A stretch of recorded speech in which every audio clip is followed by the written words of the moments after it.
এই শোনো না গো, আমাদের পশিডারি চ্যানেলটা সাবস্ক্রাইব করে পাশে থাকা বেল আইকনটি বাজিয়ে দিও প্লিজ। আর গল্পটি ভালো লাগলে অবশ্যই লাইক কমেন্ট শেয়ার করে দিও।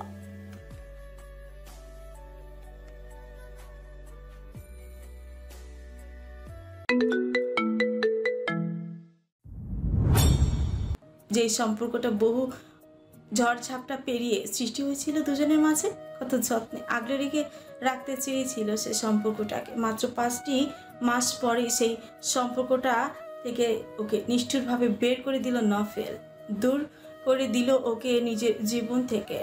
উদ্ভাস্ত এক মানুষের মতো 4টি বছর এখানে ওখানে কাটিয়ে বেরিয়েছে তখন দিদিতি। দিন শেষে নিজের ঘর বা আপনজনের কাছে ফেরার মতো কেউ ছিল না ওর, আজও নেই। কোনো লক্ষ্য নেই, কোনো গন্তব্য নেই, কেবল সৃষ্টিকর্তার ডাক না আসা অবধি প্রাণটাকে দেহের মাঝে জিয়ে রাখতে হবে বলে কর্ম করা। এ পরে শ্বাস নেওয়া, নয়তো 4 বছর আগেই তো পারতো এই আপন হারা পৃথিবী থেকে বিদায় নিতে। এখন আর জন্মদাতা বা জন্মদাত্রী মানুষটাকে খুঁজে পাওয়ার আগ্রহ নেই, চাওয়া পাওয়া, আশা আকাঙ্ক্ষা করার সেই মনটা মরে গেছে। ঢাকা কেন্দ্রীয় কারাগারের সামনে এসে হঠাৎ নফিলের গাড়িটা থামল। চিন্তায় বুঁদ হয়ে বসে থাকা দিদিটি একদমই খেয়াল করেনি গাড়িটা কারাগারের দিকে এগোচ্ছিল। সাদা খয়েরি বর্ণের চেক প্রিন্টের বোরকার আস্তিনটা সরিয়ে হাতঘড়ি দেখে নিল সে। বেলা 12টা এখন। এই সময়ে তো দপ্তরে থাকার কথা ছিল নফিলের। কারাগারে কেন এসেছিল লোকটা? জিজ্ঞেস করতে মন চাইলো, কথা বের হলো না গলা থেকে। কারণ আজ সকালেই নফিলের সঙ্গে গতকালের চেয়ে বেশি ঝামেলা করেছে সে। ঝামেলাটা ছিল সেই গতকালের মতোই, ওর পোশাক নিয়ে। কোনোভাবে নফিল ওকে ওয়েস্টার্ন পরিচ্ছেদে মেনে নেবে না, এমনকি সালোয়ার কামিজেও না। ভীষণ বাড়াবাড়ি করেছিল নফিল ওর সঙ্গে। তাই সেও নিজের বর্তমান পরিচয় ভুলে পূর্ণ রাগ আর ক্ষোভ থেকে উঁচু গলায় বহু খারাপ কথা শুনিয়ে দিয়েছে নফিলকে। অশালীন গালিগালাজ করতো মুখে বাঁধেনি, উপরন্ত গত রাতে ওর সঙ্গে জোরপূর্বক অন্তরঙ্গ হতে চেয়েছিল নফিল। সেই রাগ সারা রাতেও নিশ্চিহ্ন হয়নি বলেই সব রাগ একসঙ্গে চেপেছিল মাথায়। হিতাহিত জ্ঞান হারিয়ে নফিলের জীবনের সব থেকে স্পর্শকাতর জায়গায় আঘাত করে কথা বলে ফেলেছিল সে।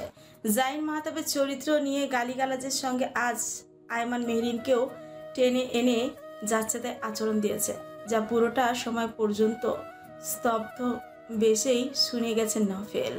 তখনও বুঝতে পারেনি দিদিটি স্বভাবজাত শান্ত চরিত্রের মানুষটাকে সে মুখের কথাতেই যতটা ক্ষত বিক্ষত করতে পেরেছে, অতটা সে হাতে মেরেও পারত না তাকে আঘাত করতে।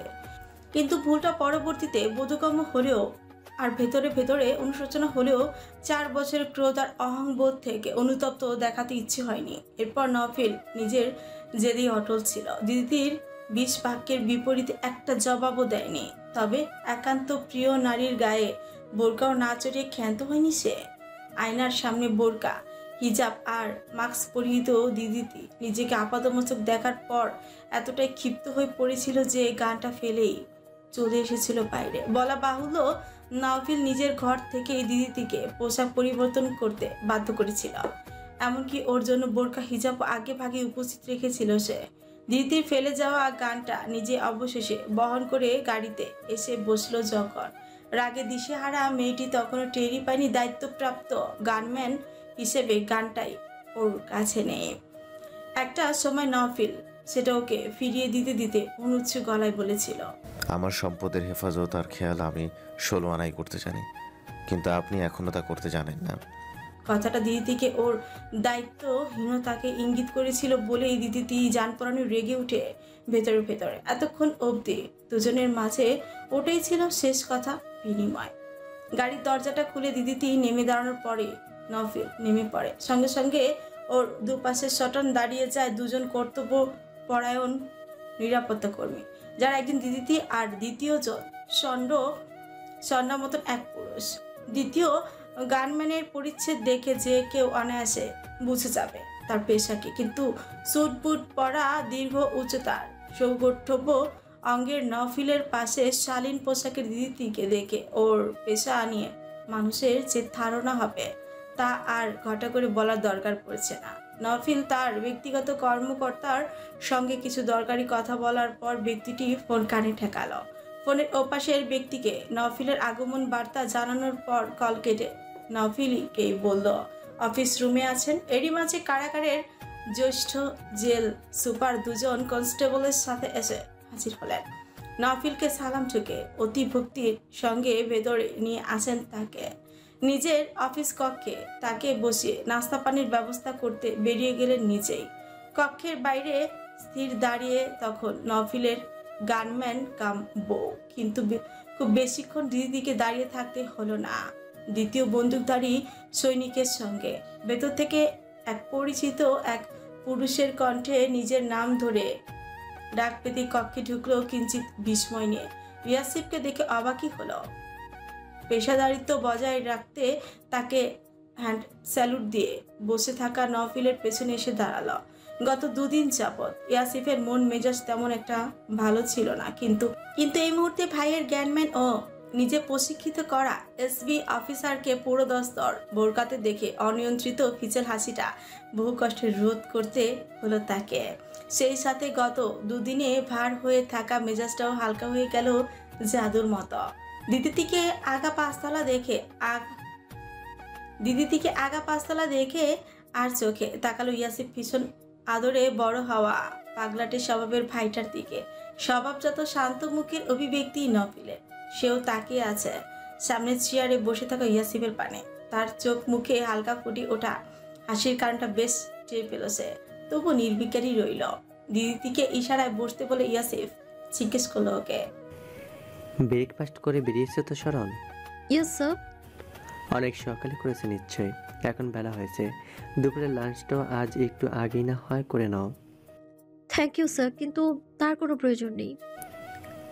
আছে আছে বলেই বলছি শরণ, তোমাকে এই মুহূর্তে অনেক বড় একটা কাজে পাঠানো হবে, তখন আর লাঞ্চের সময় পাবে না। ঠিক আছে স্যার, কোথায় যেতে হবে? বলছি অপেক্ষা করো। অপেক্ষাটা করতে হলো দিদিটিকে আধ ঘন্টার মতন।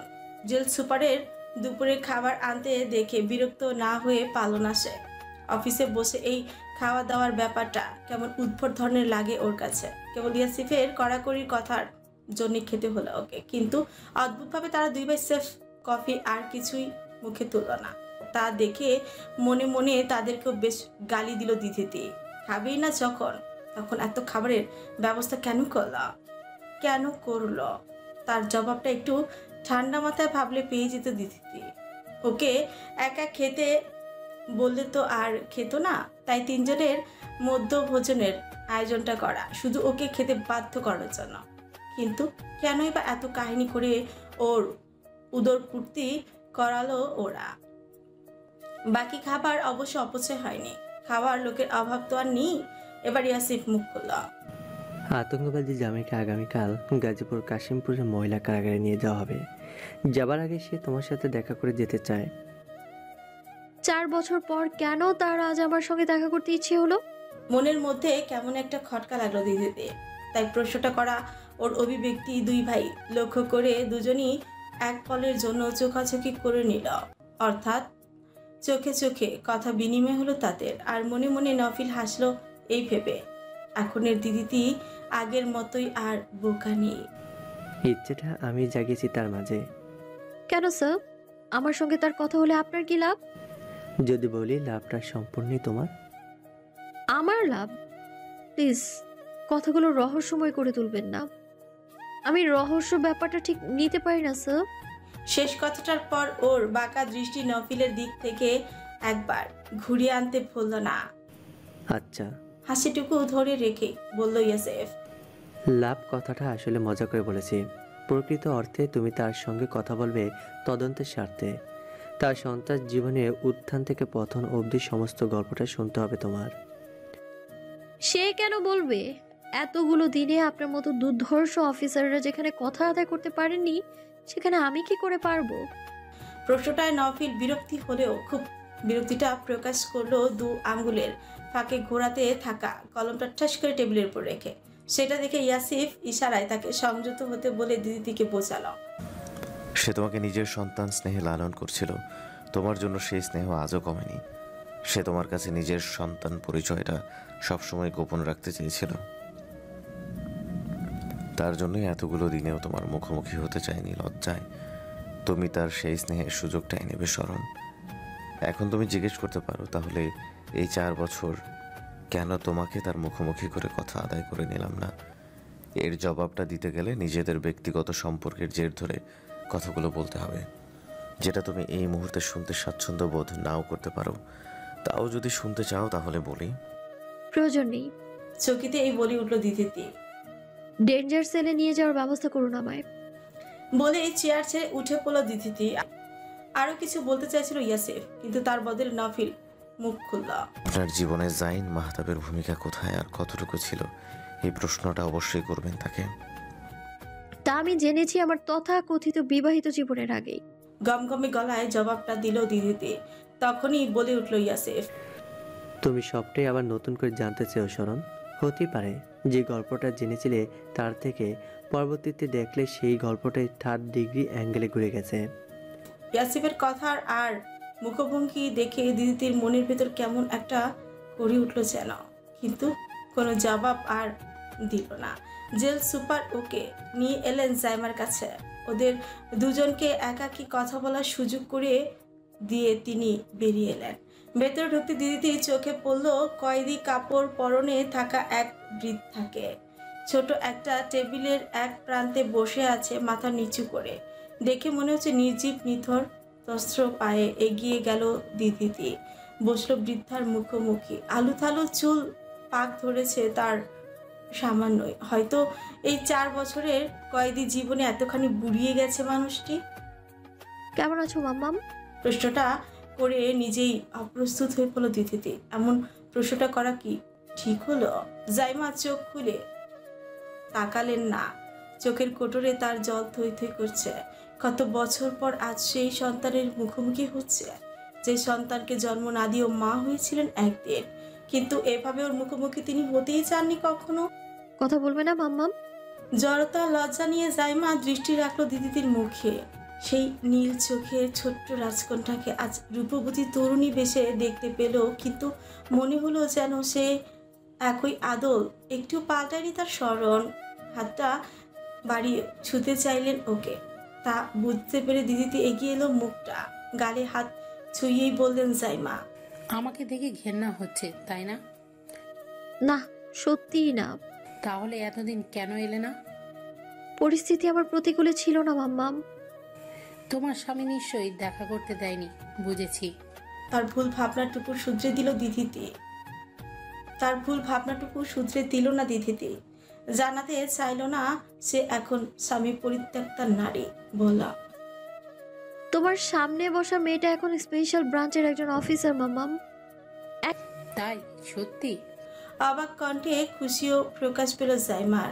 জিজ্ঞেস করলেন তারপর, তাহলে কি আমি এই মুহূর্তে এসবি অফিসারের ইন্টারোগেশনের সামনে? একদমই না।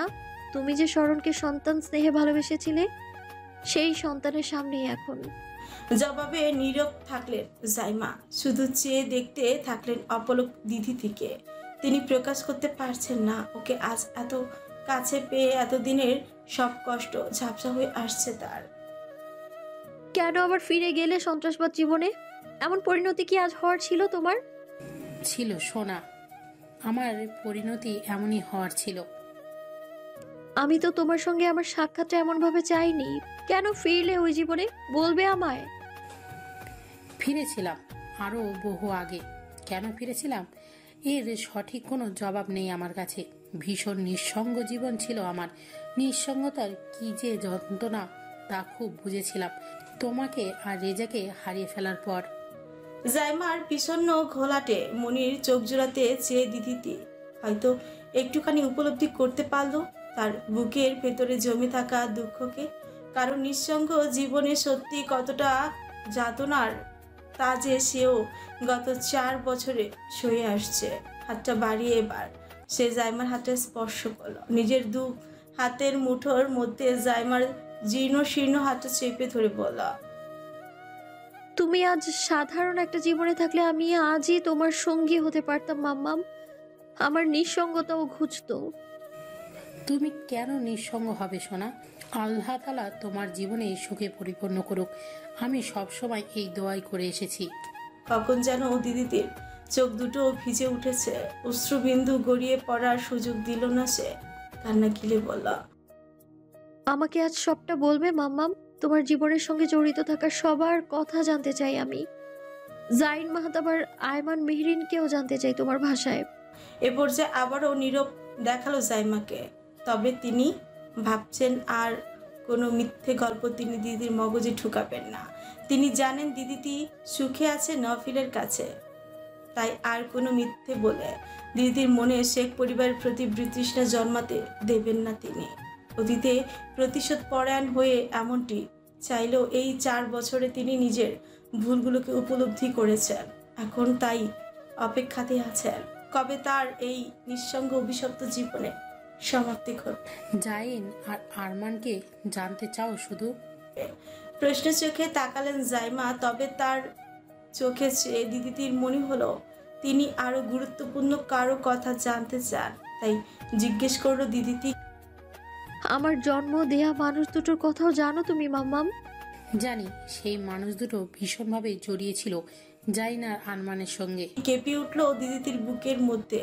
তবে আজই কি সে জানতে চলেছে নিজের জন্মদাত্রীর পরিচয়? হাইপার সেক্সুয়াল ডিসঅর্ডারে ভুগতে থাকা জাইন তখন প্রতিনিয়ত চিকিৎসা নিয়ে চলেছে নিজের ভিন্ন ব্যাধি থেকে মুক্তি পাবার জন্য। অপরদিকে আয়মানও মাদকাসক্ত থেকে মুক্তি পেতে, পুরুষ বিদ্বেষী মনোভাব দূর করতে, রাগ নিয়ন্ত্রণে আনতে, নিজের সকল মানসিক সমস্যা থেকে পরিত্রাণ পেতে সাইকিয়াট্রিস্টের শরণাপন্ন হয়েছে।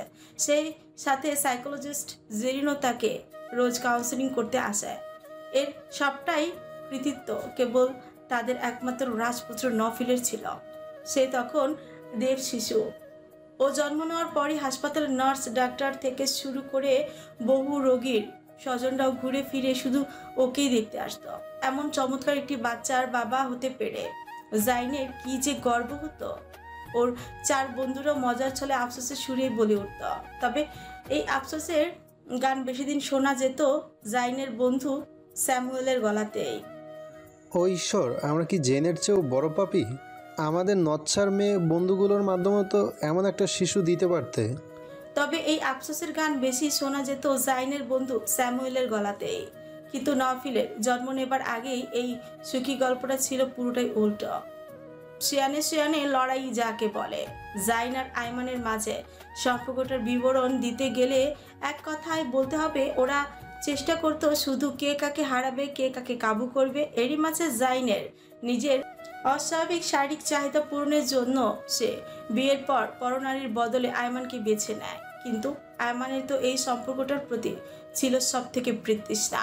এর কারণটাও জানতো জাইন। সন্দেহের বশবর্তী হয়ে ব্রিটিশ পুলিশেরা 19 বছর বয়সী আয়মানকে এয়ারপোর্ট থেকে যেদিন গ্রেপ্তার করে নিয়ে গিয়েছিল, সেদিন থেকেই তো তার সরল জীবনটা নরকে পরিণত হয়েছিল। 3টা বছর জেলে শারীরিক আর মানসিক নির্যাতন, প্রতিনিয়ত ধর্ষণের শিকার, তারপর একটা সময় কোমায় চলে যাওয়া, কোমা থেকে ফেরার পর জেল জীবন থেকে মুক্তি। কিন্তু ততদিনে আয়মান মেহরিন জীবন্ত লাশে পরিণত হয়ে গেছে। যে সন্দেহের জন্য তাকে ধ্বংস হতে হলো, সেই সন্দেহের কারণটাকেই সে স্বেচ্ছায় আপন করে নেয়। কেবল প্রতিশোধের নেশায় সন্ত্রাস জীবনে প্রবেশ করে। আন্ডারওয়ার্ল্ডের দুর্ধর্ষ মাফিয়া বা গডফাদারদের সঙ্গে মিলে নিজেই এক দুর্ধর্ষ শিকারীতে পরিণত হয় সে। তার মতো কন্ট্রাক্ট কিলারের আজও লন্ডন পুলিশ বা গোয়েন্দা সংস্থা হাতের নাগালে তো দূর, চোখের দেখাও দেখতে পায়নি কখনো। কারণ খুনের সময় ভুলবশত কখনো কোনো ক্লু ছেড়ে যেত না আয়মান। তবে তার জন্যই আলিয়ার বসবাস করা মুশকিল হয়ে যায় সেখানে। একই চেহারায় হাওয়ায় ধরা পড়ার ভয়েই হোক আর বোনের টানেই হোক, একটা সময় সে নিজেই বোনকে আর বোনের পেশাকে সঙ্গ দিতে শুরু করে। আয়মানের এই ভয়ঙ্কর অতীতের গল্পটা জাইন জানতে পেরেছিল যেদিন তার 2 দিন পরে সে আয়মানকে বিয়ে করে নেয়। কিন্তু জীবনসঙ্গী নিয়ে জাইনের স্বপ্ন ছিল তার বিবি হবে সব থেকে শুদ্ধ আর পবিত্র। সেই স্বপ্নকে পূরণ না করে অন্ধকারের তলদেশে নিজের সাম্রাজ্যকে মজবুত করার উদ্দেশ্যই শুধু আয়মানের মতো আবেগহীন, নিষ্ঠুর আর ধর্ষিতা নারীকে নিজের জীবনে গ্রহণ করেছিল সে। আপাত দৃষ্টিতে সকলে এমনটি জানে, কিন্তু জাইনের কাছে মানুষগুলো ধারণা করে যে ছোট্ট জাদুকে জাইন কিশোর বয়সে ভালোবেসেছিল। তাকে আকস্মিক হারিয়ে আর বড় ভাইয়ের দূরত্বে মানসিক পীড়ায় ভুগে সুদূর অস্ট্রেলিয়ায় পাড়ি জমিয়েছিল, সেই জাদুকে বহু বছর পর কল্পনাতীত ফিরে পেয়ে দ্বিতীয়বার আর তাকে হারাতে চায়নি।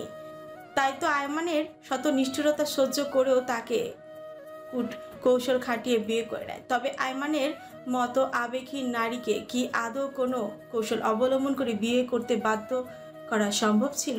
না। আয়মান চেয়েছিল বলেই জাইন তাকে বিয়ে করতে পেরেছিল।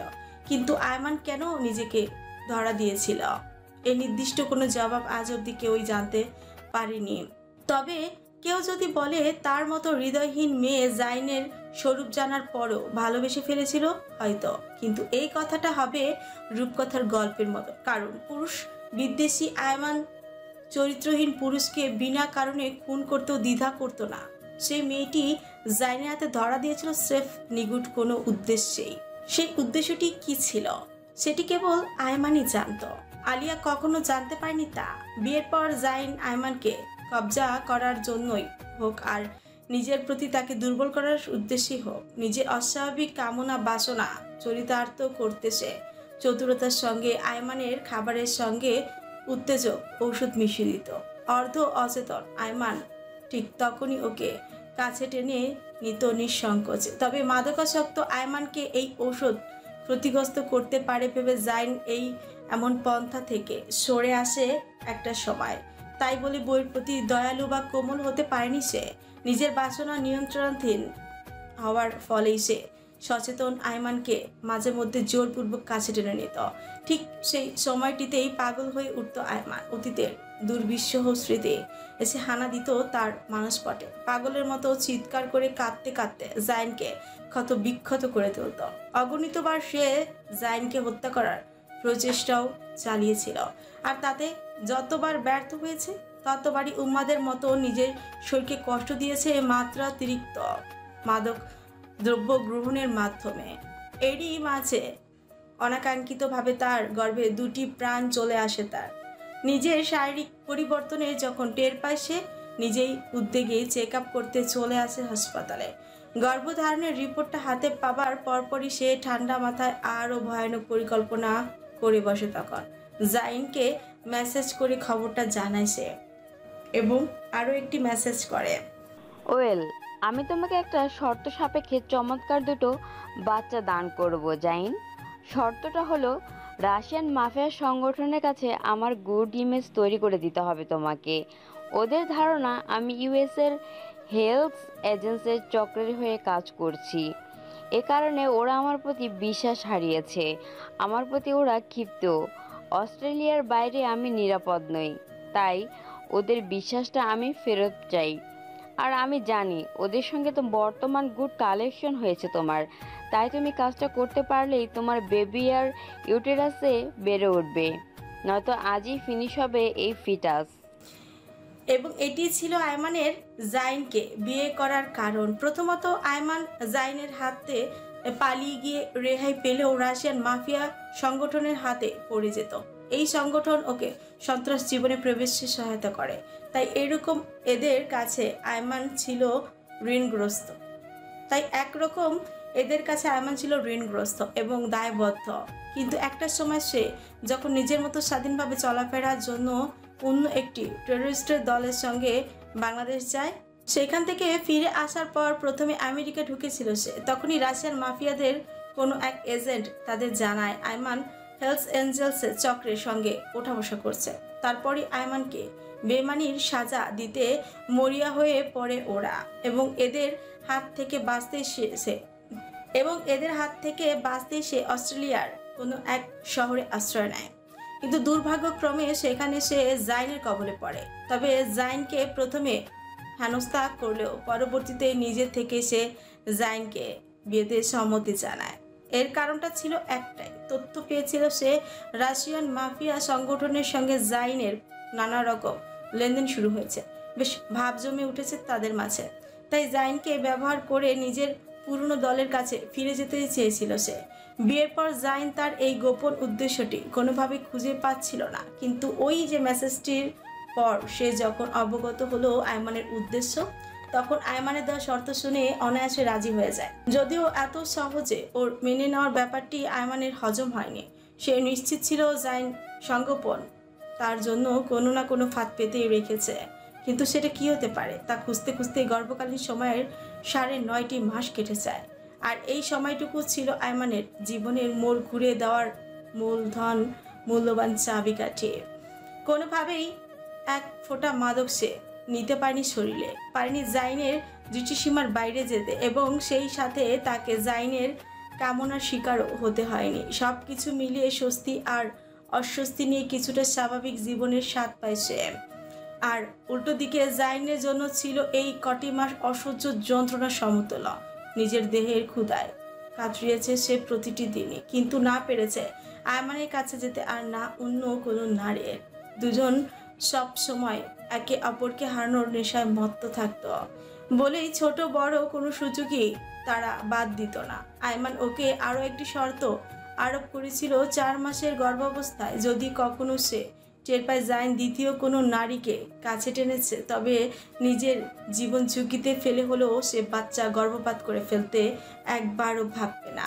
এই একটা শর্তই ছিল কেবল জাইনকে জব্দ করার জন্য। যেহেতু কাজের সূত্রে দুজনই একই সঙ্গে সবখানেই থাকতে হতো, তাই জাইনের উপর নজরদারি করাটা কষ্টকর ছিল না। তাছাড়া ওই সময়গুলোতে কেন যেন স্যামুয়েল আয়মানকে বেশ সাপোর্ট করত। এর প্রধান কারণ ছিল গর্ভাবস্থায় আয়মান যেন মানসিক পরিতৃপ্তি পায়। ওদের দুজনের মাঝে না চাইতেও ভালো একটা সম্পর্ক গড়ে উঠেছিল। স্যামুয়েল তখন জাইনের কষ্টের চেয়েও আয়মানের কষ্টকে গুরুত্ব দিত বেশি, তাই লুকিয়েও যদি কখনো কোনো নারীর সঙ্গে ডেটে যেত জাইন, মুহূর্তে আয়মানের হুমকি বার্তাও পৌঁছে যেত তার কাছে।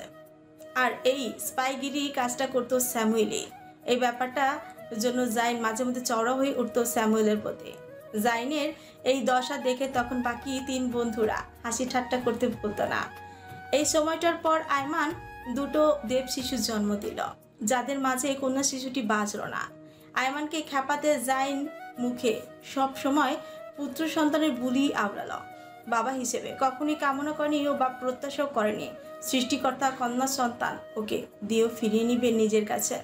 মৃত সেই সন্তানকে সবার আগে কোলে তুলেছিল স্যামুয়েল, আর তার মূর্তির মতন দাঁড়িয়ে থাকা জাইনের সারা দেহ তখন কেঁপে উঠেছিল সন্তানের নিস্তব্ধতায়। সেদিন প্রথমবারই ওর মনের কোণে ঝলক দিয়ে উঠেছিল একটা প্রশ্ন, নিজের পাপের সাজা কি সে পেতে শুরু করলো সন্তান হারানোর মাধ্যমে?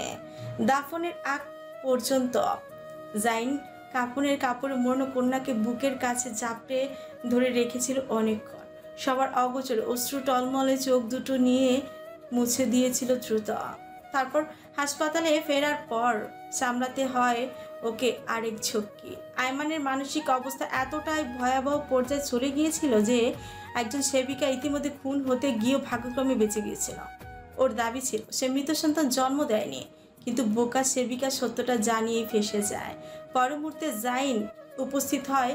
আয়মান তখন পুরো দোষারোপ করে ওকে। জাইন সব সময় পুত্র সন্তান চাইতো বলি কন্যা সন্তানকে সে ইচ্ছে করে মেরে ফেলেছে। যদিও আয়মানের পাগলামি কমে যায় একটা সময়, কিন্তু পূর্বে যতখানি বৃত্তৃষ্ণার রাগ ঘৃণা ছিল জাইনের প্রতি, তা আরও বেড়ে যায় সন্তান হারানোর কারণে। তারপর বন্ধুত্বের আর রেজার পরামর্শে দুজনের মানসিক সমস্যার চিকিৎসা নিতে শুরু করে। আয়মান আর জাইনের মাঝে সম্পর্ক স্বাভাবিক না থাকলেও নফিলের জন্য দুজনের স্নেহ আর যত্নের কমতি ছিল না। পুরোপুরি 2.5 বছর জাইন নারীর সঙ্গ ছাড়া দিন পার করতে পেরেছিল শুধু এই সন্তানের জন্যই। একই কারণে আয়মানও মাদক সেবন থেকে পেরেছিল দূরে থাকতে। নফিলের 1.5 বছর বয়সে দুজনের এই দূরত্ব ঘুচেছিল এক তাণ্ডব চলার পর। সেদিন দুপুরের পর জেরিন এসেছিল আয়মানকে কাউন্সিলের জন্য।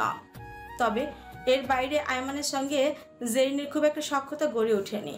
কাউন্সিলিং শেষে জেরিন বিদায় নিয়ে চলে আসে তার কাছ থেকে। লিভিং রুম পার করে যাওয়ার সময় নজরে বিঁধে যায় সেদিন আহত জাইনের উন্মুক্ত দেহ।